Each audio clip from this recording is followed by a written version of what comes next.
Okay, welcome to Practice 17C, Integrated Rate Law 1, and we are using data to determine the relationship between concentration and how the rate of the reaction changes over time. Remember that we are going to compare our data to three possible outcomes. These outcomes will have three sets of equations that are all independent, and we'll evaluate the data to determine which order our reactant is, and if that's the case, then it corresponds to one of three sets of equations. We're going to use our graphing calculator to evaluate these data, and that means we're going to have to determine the relationship between concentration and rate and how that changes over time. And so we'll be graphing time versus concentration, but we'll get to that in a bit. In the meantime, here's question number 1. And if we're looking at this problem, it flat out tells us that this is a graph that gives us a straight line when we have natural log versus time. And it tells us that this has a slope of negative 2.97 times 10 to the negative 2 minutes to the negative 1. All right, let's stop for a second. Because it is a plot of natural log versus time that gives us a straight line, right off the bat we know it's a first order reaction. These are the equations that we're going to use. The relationship between natural log of concentration and the rate constant K is this equation, and if we want to calculate half-life, it's going to be this equation. So let's see what this is asking. 1, it says determine the rate law, the integrated rate law, and the value of the rate constant for this reaction. We already know this information. 1, we know it's a first order reaction because this was a straight line when we graph time versus natural log of concentration. That means that the differentiated rate law is going to look like this. Because it's first order, there is no exponent. The exponent is 1. We don't write that. The integrated rate law is going to look like this. Natural log of A is equal to negative KT plus the natural log of A at time 0. That's the integrated rate law because we know the graph is a straight line when we graph natural log of concentration versus time. And finally, it tells us the slope. Ladies and gentlemen, the form for the equation of a first order reaction is y equals mx plus b, where this m is the slope. That means if it is a straight line, we know that if we know the slope, which we can find a bunch of different ways, that is the value in units of the rate constant K. Because it's given to us as a negative sign in the equation, we're going to get rid of the negative sign here, and it already tells us the units, minutes to the negative 1. Ladies and gentlemen, that is the value of the rate constant K. 2.97 times 10 to the negative 2. And the units, minutes to the negative 1.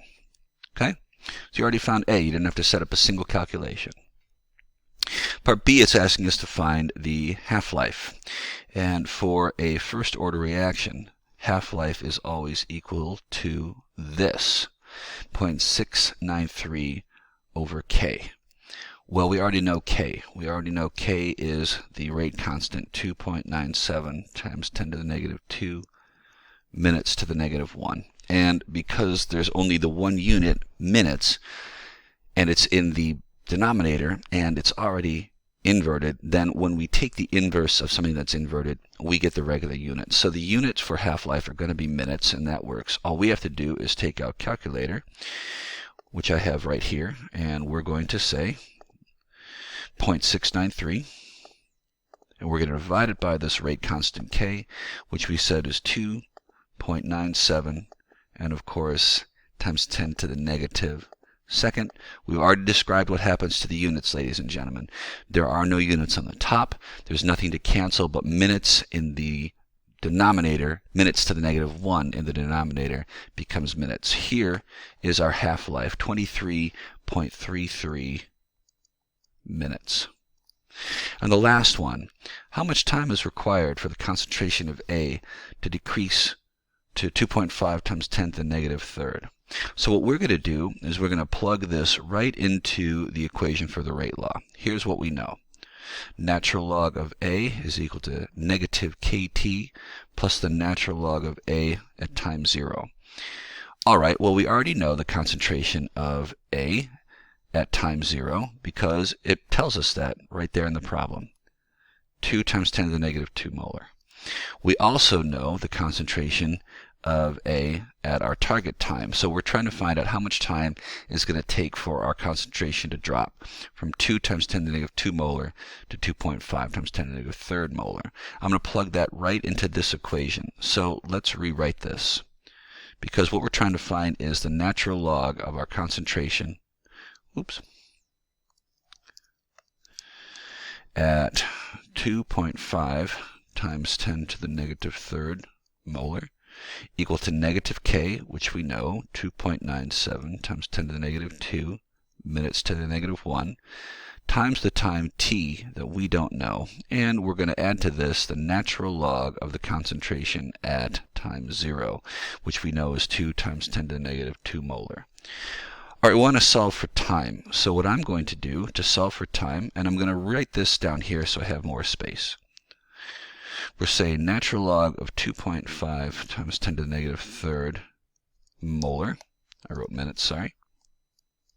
This is equal to negative K, which we know, 2.97 times 10 to the negative, make sure I got that right, slope 2 times 10 to the negative 2 minutes to the negative 1 times the time T, which we don't know, plus the natural log of the concentration at time 0.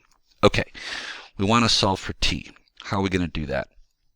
We're going to subtract natural log of 2 times 10 to the negative 2 from both sides. I'm going to keep the units in there for the time being. Minus natural log of 2 times 10 to the negative 2 molar. And I'm going to divide both sides by negative 2.97 times 10 to the negative 2 minutes to the negative 1. This is going to be T. So let's bust out our calculator. I'm going to leave the one off screen for now because you guys all know how to do this. Let's try it. Let's try it on this one. It's online. It just blocks everything.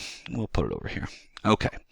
So I'm going to say natural log of 2.5 times 10 to the negative 3rd. I advise that you close the parentheses when you do this. 2.5. See, that's why I didn't want to use this one. All right, let's try this again, and let's do this in a particular order because it's pretty crucial how we do this. So I'm going to say natural log of 2.5 times 10 to the negative 3rd. I'm going to just run this. I'm going to say when I take the natural log of 2.5 times 10 to the negative 3rd, I get negative 5.99146. Let's subtract from this the natural log of 2 times 10 to the negative 3rd times 10 to the negative 2nd. And when I do this, I get, okay, negative 2.07. Let's move this over here. Okay. So now I'm going to divide from this negative 2.97. It's crucial that we do this in the right order because we want the negative sign here, negative 2.079, to cancel out the negative on our rate constant, 2.97 times 10 to the negative 2. And really this is the only way we're going to get a positive number, so it's probably best to do your natural logs as we go. All right, when I do this, I get a time of 70. Ladies and gentlemen, the only unit we have is minutes to the negative 1 in the denominator, and that means time is 70 minutes. So how much time is it going to take for our concentration to decrease? From 2 times 10 to the negative 2nd molar to 2.5 times 10 to the negative 3rd molar, 70 minutes. Okay, that's all we do, and what we've seen is that the order of these computations is pretty important. All right, let's get on to number 2. This one we got to go all the way from scratch because it gives us our data here. So we're going to have to enter these into our calculator in exactly the right way. So let's get to it. And there's a sequence of events that we're going to want to pay attention to here. So let's make sure that this is in the right place. I wish I could make this bigger, but it's not going to work with me. Anyway, so here's what we're going to do. We're going to clear the memory. I'm going to hit second plus, and I'm going to clear all the lists. And the calculator is asking me, how do I want to do this? And I want to clear all the lists, so I'm going to hit enter, and that means that we're done. All right, let's make this a little smaller. We'll put this over here so we can see what we're doing. Here's what I'm going to do. I'm going to enter these data into this calculator. I'm going to go to stats, and I'm going to hit edit. Now what I'm going to do is enter my time in column L1, and I want the calculator to look just like these data. Time in L1. So 0, 120, 300, 600, 1200. Make sure that you're entering these correctly, otherwise your calculator is going to look wonky when you do the graphing. 1800. Here is 2400. Here is 3000. And finally here is 3600. All right. Good idea to double check to make sure that your data looks like the column. And obviously there's quite a lot of data going on here, so I'm going to scroll up to make sure that it all looks good. It does, so let's go up to L2, and we're going to enter our concentration in L2. We're going to say 1. This is 0.91.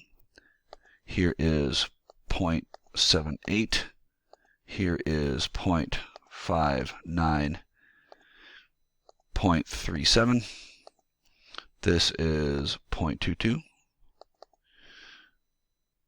I'm not even entering them in the data, so make sure that you're doing this right.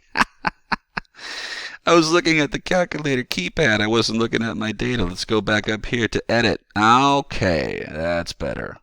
There's 1. Okay. I know you're going to watch this video and you're going to be like, Mr. O is doing something weird. I know. I wasn't even looking at the screen. I was looking at the keypad to make sure I was hitting the buttons right, because this calculator is all clunky. Anyway, so make sure you're entering your data correctly, and I'm going concentration in L2. Yeah, I know. It took me a while to catch that mistake. It's early. All right. Make sure that you got all the decimals in the right places. 0.13, 0.082, and finally 0.05. If you want, you can just fast forward in the video so you don't have to watch me enter all this data. Okay, so and the next time I do this, I'll enter it more quickly. Anyway, so here is all of our data in L2. What we're going to do is instruct the calculator to graph this. How are we going to do that? We're going to go to second stat plot, and we've got a bunch to choose from. These all say L1 and L2, which doesn't matter. We can take whichever one we want. I'm going to take number 1, and I'm going to instruct the calculator to turn this one on. Which, how do I do that using this? Enter. Okay, so this one is on. I'm going to go up here to graph. And because it doesn't show anything, I want to zoom to the data. So I'm going to hit zoom 9. Here is our data, ladies and gentlemen, and very clearly it is not a straight line. So because all we just did was graph time versus straight concentration, and we got a curve, it's clearly not zero order. So what we're going to do is go back to our data, and I'm going to tell the calculator in column L3, I would like you to take the natural log of everything that's in column L2. Notice I hit L3, and then I hit natural log and then shift 2, and that is where we find L2. I'm going to hit enter. Now the calculator has entered into L3 all of the data in L2, but it has taken the natural log of everything. And I'm going to go back to my stat plot. Now I could go down to another one and tell it to turn that one on. What I'm going to do is I'm going to go to number 1, and I'm going to tell the calculator to turn this one into L1 versus L3. So I'm going to tell the calculator L1 versus L3. It's on. I'm going to go up here to graph. I don't see anything, so I'm going to hit zoom 9. And ladies and gentlemen, this is a straight line, so we know right off the bat that this reaction is first order. Okay, because we know it's a first order reaction, we know a couple of things. We know that the differentiated rate law because it's first order, is going to look like this. Rate is going to be equal to some rate constant K that we don't know. And because we're dealing with the concentration of this hydrogen peroxide stuff, we know that the rate for the differentiated rate law is first order, but we don't write that. And because we know it's first order, we know that the integrated rate law is going to look like this. Natural log of H2O2 is going to equal negative KT plus the natural log of H2O2 at time 0. Well, we also know that because it's a first order rate law reaction, we can determine the value in units of the rate constant K. There's a couple ways that we can do that. We'll do it the long way first. We're going to choose a time. It doesn't really matter which one we pick. I'll take 120 seconds. We know that at 120 seconds the concentration is 0.91. So what I'm going to do is I'm going to choose 120 seconds. We're going to say natural log of 0.91 moles per liter is equal to negative K, which we don't know.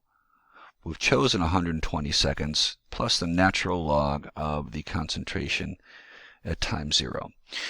So what I'm going to do is I'm going to solve for K. How am I going to do that? I'm going to take the natural log of 0.91. I'm going to subtract from that the natural log of 1.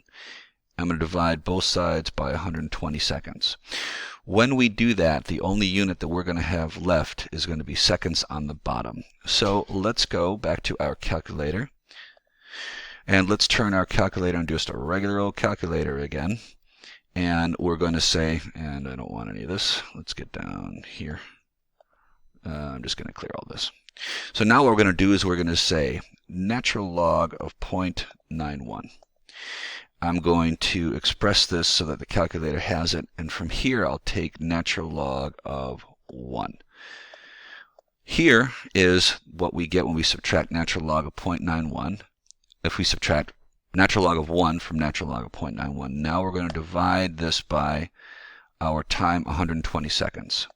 And we get a rate constant of 7.9 times 10 to the negative 4. We'll put that right here.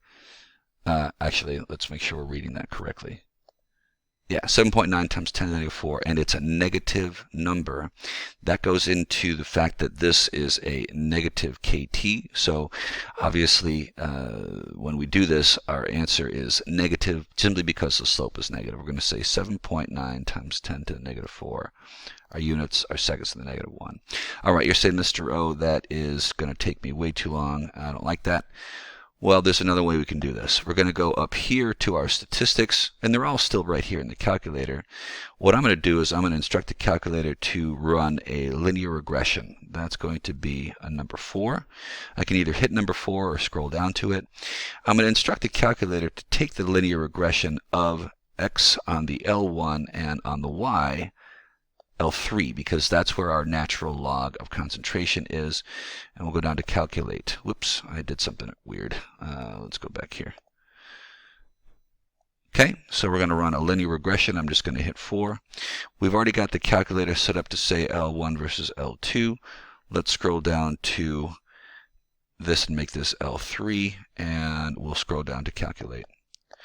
What we're looking for is, because this says linear regression of ax plus b, we want the value for a. That's going to be our slope.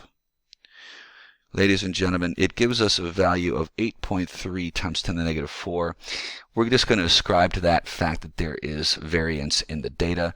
Notice that these pretty much round to 8 times 10 to the negative 4. So I'm going to ascribe those as similar enough. I'm just going to say that the slope from the calculator is 8 times 10 to the negative 4, and that's going to be our value in units of the rate constant K. All right, so let's get this up here because we already found that. We'll say that our value in units of the rate constant K, since the problem is specifically asking for this, we'll say we got 8 times 10 to the negative 4 seconds to the negative 1. Now we can find the concentration of H2O2 at 4,000 seconds. So let's do that by saying we already know the value in units of the rate constant K. We're going to plug everything in. So we're going to say, what is the concentration, H2O2? If we know the value in units of the rate constant K, we've got to be negative because that's the rate law. 8 times 10 to the negative 4 seconds to the negative 1. We're choosing 4,000 seconds, and this is equal to adding, I'm sorry, not equal to, we're adding the natural log of the concentration at time t, which is 1. Okay? So what I want to do is I want to get everything on this side, and I'm simply going to say, all right, we're going to multiply -8 times 10 to the negative 4 seconds to the negative 1 times 4,000 seconds. Let's go here, turn our calculator into a regular calculator. We're going to say -8 times 10 to the negative 4. I'm going to multiply this by my time, 4,000 seconds. And we're going to add to this the natural log of the concentration at time 0, which is 1. Here's what we get, -3.2. Let's write this right here. So when I cranked everything out on this side, -3.2 is what we get. We're not going to worry about the units because the units disappear when we take the natural log. So the natural log of H2O2 is -3.2. We can find this by taking the reverse of natural log, which is e to the x. But before we do that, let's predict.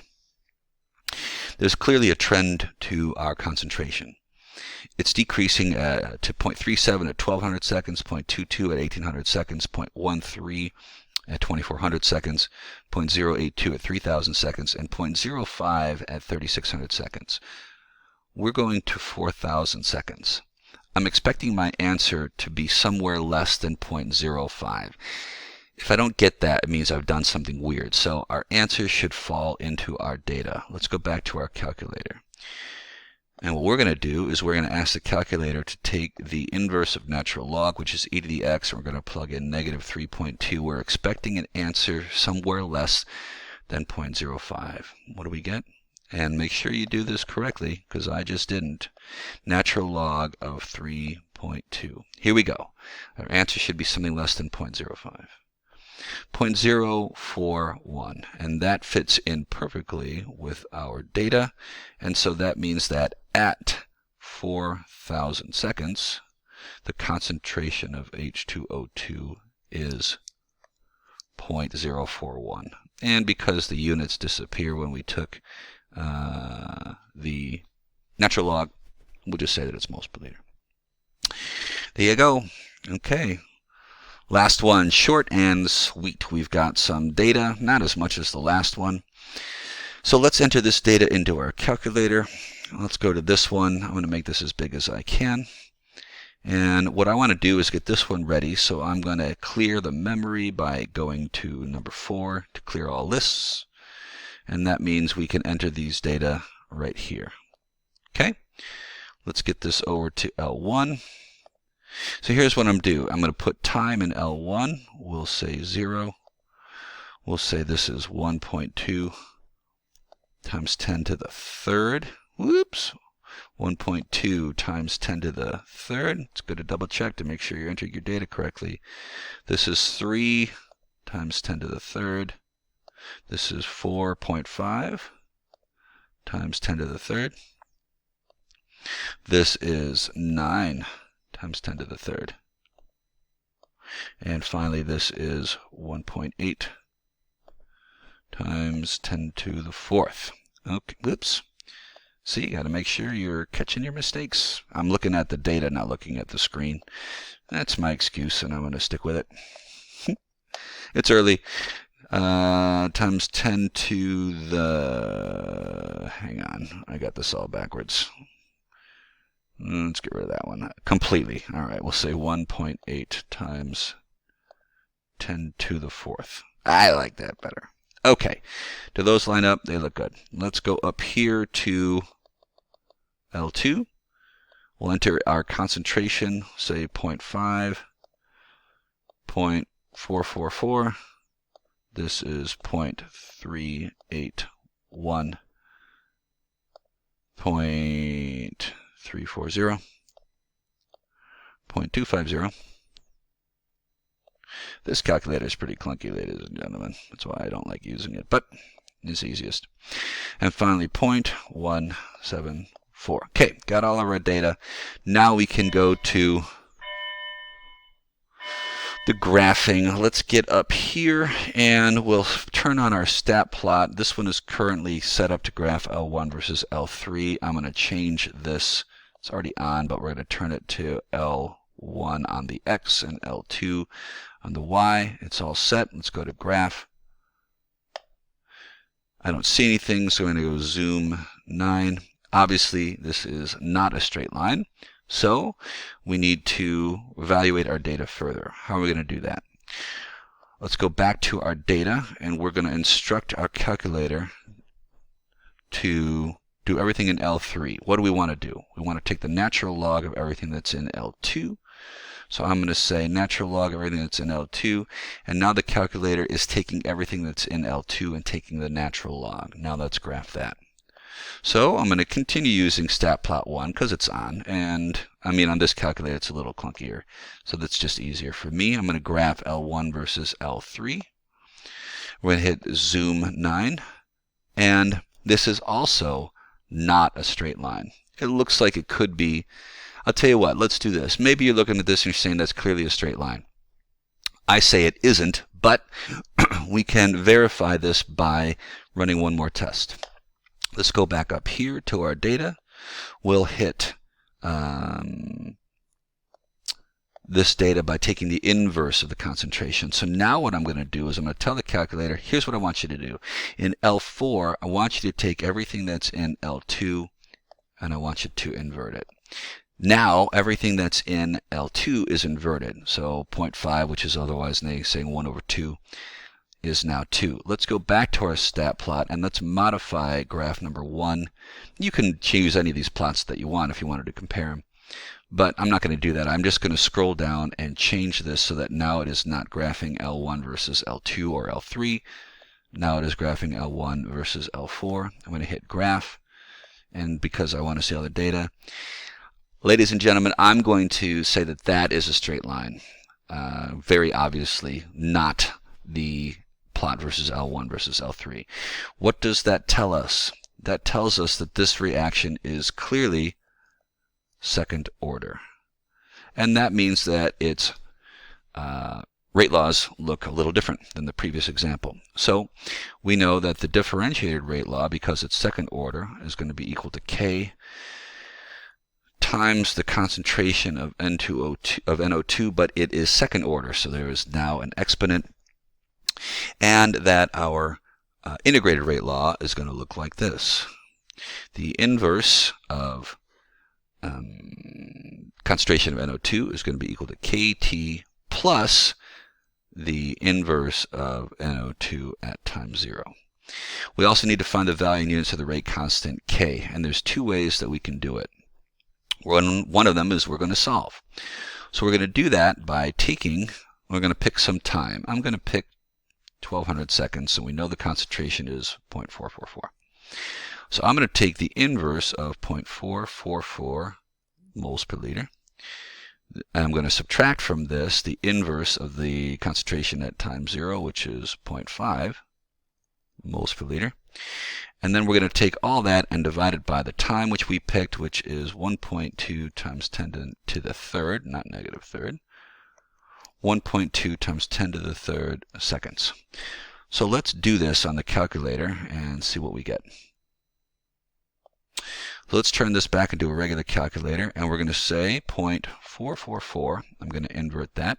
That's not inverse. Didn't like that. So let's say 0.444. I hit the wrong button. Inverse. We're going to subtract from this 0.5 inverse. I'll express that out. I'm going to divide that by 1.2 times 10 to the third. This is the value in units of the rate constant K, 2.1 times 10 to the negative 4. So we're going to say equals 2.1 times 10 to the negative 4. And because we inverted moles and liters and seconds, we have liters over mole seconds. Or you could simply go to your calculator and run a linear regression on this data. So I'm going to tell the calculator to run a linear regression on L1 versus L4, and we get 2.1 times 10 to the 4. I apologize, 2.1 times 10 to the negative 4. Either of these answers is perfectly valid. All right? Doesn't matter how we get them. They're both exactly the same answer. There isn't even all that much variance like there was in the previous example. Okay? So we have determined the rate law, the integrated rate law, and the value of the rate constant K. Now it is asking us to calculate the concentration of NO2 at 2.7 times 10 to the 4 seconds. That's going to be here, 2.7 times 10 to the 4 seconds. Let's predict. We know that the concentration is decreasing at 4.5 times 10 to the third, 0.34, at 9 times 10 to the third, 0.25, at 1.8 times 10 to the fourth, 0.174. I'm expecting that when I plug in these values into my rate law, that I'm going to get an answer that's less than 0.174. All right, so here we go. Let's do this. We're going to pick our rate constant K, and we're asking what is the concentration of NO2. If we know our rate constant, 2.1 times 10 to the negative 4 liters over mole seconds, at time t, well, the time t here is 2.7 times 10 to the 4th. Okay, and we know the concentration at time 0 is 0.5, and we're taking the inverse. So all right, let's do it. I'm going to go back up here to my regular calculator. Now when we do this, we're going to be adding the inverse of moles over liters, which are going to be liters over moles. And of course, we'll have liters over moles here. And when we do this, seconds is going to cancel. So it should leave our answer as moles per liter, which is what we want. So let's go here. I'm going to turn my calculator back into a regular calculator again. We're going to say our rate constant K, 2.1 times 10 to the 4th is our rate constant K. I apologize, 2.1 times 10 to the negative 4th. See, even the pros make mistakes. We're going to multiply this by our time t, 2.7 times 10 to the 4th. Let's make sure I got that right. Easy to make mistakes, yes. I'm going to express this out. I'm going to add to this 0.5, but I'm going to invert it. Okay, here's what we got. We know that the inverse of NO2 is equal to 7.67. So all I'm going to do is take this answer, 7.67, and I'm going to tell the calculator, take that answer and invert it. Remember, we're looking for something that lines up with our data. Does it? We get 0.13. Does this line up with our data? Yes, it lines up perfectly. 0.13 moles per liter. Let's do the last one. What is the reaction's half-life? Well, the equation for half-life for a second order is this guy. I'm going to snip it and take it with me so that I just don't have to remember it too early. So I'm going to take this and I'm going to copy this, and I'm just going to bring it down here so I can just plop it right in here. Okay. So we want to find the half-life, and this is the equation for finding the half-life of a second order reaction. So T 1/2 is equal to, okay, here's what we got. T 1/2 is going to be equal to the inverse of our rate constant K, 2.1 times 10 to the 4 times 0.5. Notice that when we do this, liters cancels liters, moles cancels moles. It's going to leave our answer in seconds. So let's go back to our well, actually, before we do that, let's estimate some data here. And we are at 0.5, our initial concentration. What's half of that? 2.5. Oh, look, right here. That means our half-life should be 9,000 seconds. That means if we have the right value in units of the rate constant K, we should get 9,000 for our half-life. So let's go back up here, and we're going to turn our calculator back into a regular calculator. Here's how I'm going to do this. I'm going to say 2.1 times 10 to the negative 4. I'm going to multiply times 10 to the negative 4. I'm going to multiply this by 0.5. I'm going to take this answer and I'm going to invert it. So I'm simply going to tell my calculator to invert that answer. We're looking for something in the neighborhood of 9,000 seconds. So remember, there's variances with these experimental data. 9,523 seconds is our half-life. What we're interested in, ladies and gentlemen, is not the fact that it is not exactly a match, but that it lines up with our data. And that's all we're interested in. Okay, so there you go. See you later.